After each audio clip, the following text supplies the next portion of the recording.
विद्यार्थी मित्रों नमस्कार। विषय सामाजिक विज्ञान, कक्षा 10, पाठ नंबर 4, भारत की साहित्यिक विरासत। मित्रों, प्रस्तावना की चर्चा कर लें। मानव ने अपने विचारों, भावों, संवेदनाओं और उर्मियों आदि को अन्य लोगों या प्राणियों तक पहुंचाने के लिए कई हाव भाव, संकेतों या चित्रों का सहारा लिया और कुछ ध्वनियाँ उत्पन्न की। मित्रों, उर्मी का मतलब है संवेदना, और उर्मियाँ शब्द है तो बहुत सी संवेदनाएं, मानव की संवेदनाएं। गुजराती भाषा में इनको लागणी कह सकते हैं। तो कुछ ध्वनियाँ उत्पन्न की जिनमें से बोली या लिपि का जन्म हुआ। पहले ध्वनि हुई, हाव भाव, संकेत और चित्र के सहारे से, और फिर ध्वनि। ये क्रम रूप है। जैसे आज भी गांव में कुछ लोग जो है पानी पीने के लिए दोनों हाथ चुल्लू बांध करके इशारा करते हैं। शहर में ट्रैफिक पुलिस है, वो रुको, जाओ, इस तरह के संकेत के लिए एक हाथ से इशारा करता है जाने का और दूसरे हाथ से वो हाथ उठा करके इशारा करता है कि रुक जाओ। तो ये संकेत है। इसी तरह से क्रम रूप से जिनमें से बोली या लिपि का जन्म हुआ। इस लिपि यानी लिखने का ढंग ने भाषा के निर्माण में महत्वपूर्ण योगदान दिया। कालांतर में यानी समय बीतने पर अपने विचारों को अभिव्यक्त करने के लिए भाषा का उपयोग हुआ। इस भाषा के सृजनात्मक उपयोग से साहित्य का सर्जन होने लगा। सर्जन होना यानी साहित्य का निर्माण होने लगा। लोगों ने साहित्य बनाना शुरू किया।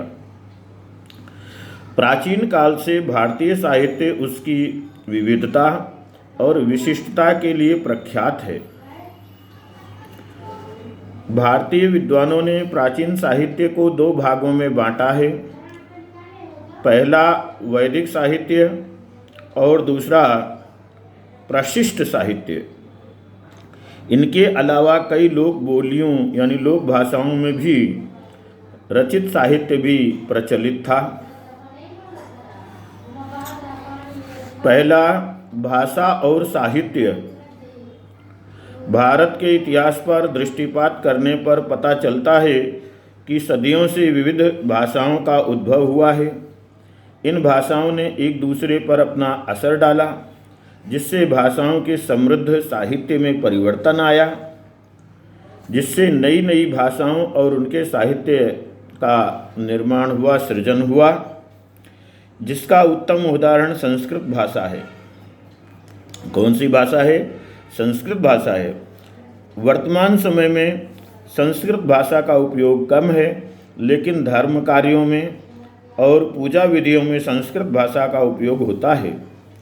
सामान्य रूप से मनुष्य को अभिव्यक्ति करने और अन्य की अभिव्यक्ति को समझने का उत्तम अवसर भाषा ही देती है। भारत की प्राचीन लिपि हड़प्पा काल की है, जिसे आज तक पढ़ा नहीं जा सका है, ना ही समझा जा सका है। इसके कारण उन लोगों की भाषा की कोई जानकारी मालूम नहीं हो सकी है। मित्रों, महर्षि पाणिनि संस्कृत भाषा के महान व्याकरण शास्त्री थे। ईस्वी सन पूर्व 4वीं सदी में उन्होंने अष्टाध्यायी ग्रंथ की रचना की। संस्कृत भाषा को आर्य भाषा या ऋषियों की भाषा अथवा विद्वानों की भाषा भी कहते हैं। ये नाम आपको याद कर लेने चाहिए। आज के समय में भी विश्व स्तर पर सर्व स्वीकृत भाषा, विशेषतः कंप्यूटर के क्षेत्र में ये भाषा बनी है।